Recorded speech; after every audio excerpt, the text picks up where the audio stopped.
是怎样一部短片竟让舒淇和陈思诚泪流满面？导演陈凯歌更是对他毫不吝啬的夸赞。该片由2个没有任何表演经验的听障人士主演，他们用最真情实感的表演演绎了小人物的悲苦心酸。一对聋哑夫妻来医院做孕检，可检查结果并不乐观。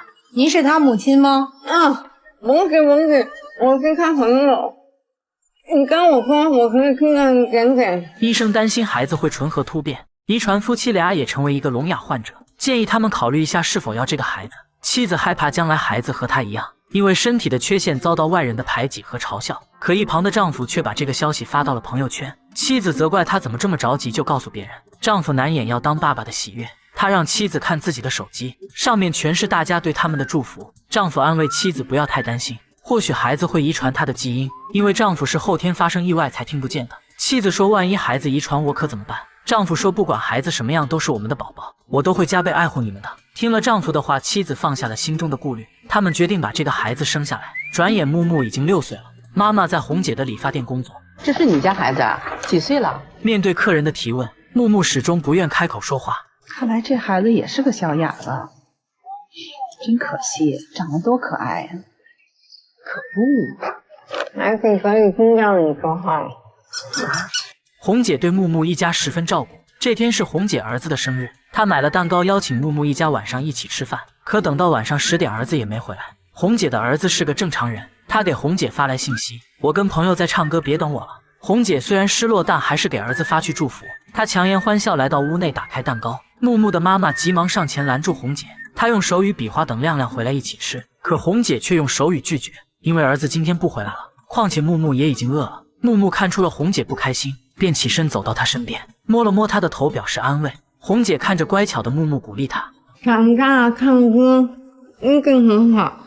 可木木却摇摇头，他对说话一直十分抗拒。白天木木的爸爸给别人修空调，可空调修好了，客户却不想给钱。我就让你家佛收费这么贵呀！爸爸只好拿出手机翻译。我没让你换配件，我只是家佛，我只能给你家佛的钱。爸爸拿起一个零件比划说明。坏了，没有啊。可顾客却依旧不依不饶。你说坏就坏了，这也太贵了。爸爸明白听障人士工作的不容易，他想让木木和其他正常孩子一样去上学。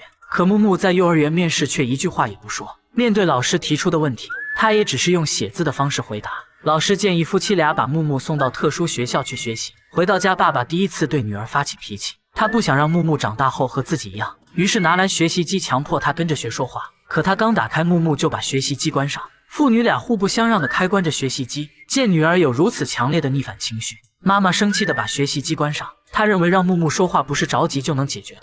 当初生木木的时候，丈夫就保证过，即使孩子和他们一样也没关系。可爸爸却说木木不能和我们一样，他必须接受和正常孩子一样的教育。见父母为了自己吵起来，木木用手语告诉爸妈自己不想上学，他要和爸爸妈妈待在一起。爸爸看到木木用手语说话更生气了，他认为女儿一旦学会手语，就更不愿意开口说话。他质问妻子为什么要教女儿手语，可妻子也不知道是谁教的木木，但他觉得会手语没什么不好。红姐的儿子就是因为不会手语，母子俩才像陌生人一样无法沟通。就在夫妻俩争吵的时候，房间的灯突然关了。木木想用这种方式阻止父母的吵架。爸爸冷静过后来到女儿面前，木木请求爸爸不要跟妈妈吵架。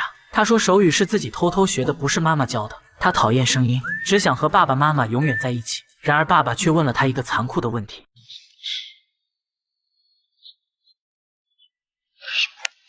这句话让木木瞬间崩溃大哭。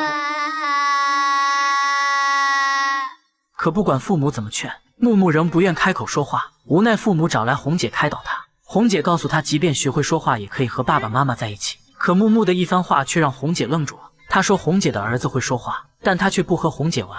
她常常能看到红姐偷偷的哭。木木害怕，如果自己学会了说话，那妈妈会不会像红姐一样？他不想让妈妈难过。红姐欣慰木木的懂事，她语重心长地说道：你可以种爸爸妈妈的声音。木木把红姐的话默默记在了心里。这天爸爸带着木木去舞蹈教室修空调，木木在门外跟着音乐也跳了起来。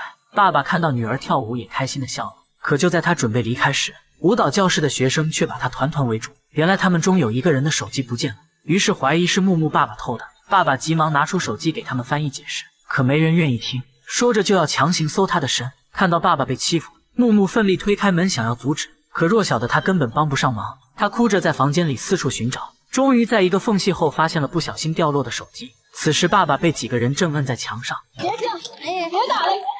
木木把手机高高举起，却没能引起他们的注意。他想起了红姐说的话，你可爱一种爸爸妈妈的声音。于是他替爸爸喊出了那句：放开我爸爸，我爸爸不是小偷。放开我爸爸，我爸爸不是小偷。挣脱束缚的爸爸瞬间满眼泪水，这泪水不仅是因为被人误解，更多的是因为看到女儿愿意开口说话。回到家，爸爸把女儿开口说话告诉了妈妈，妈妈也激动得湿了眼眶。后来木木学会了唱歌，就像红姐说的那样，声音清脆又好听。我在唱歌，我在唱歌。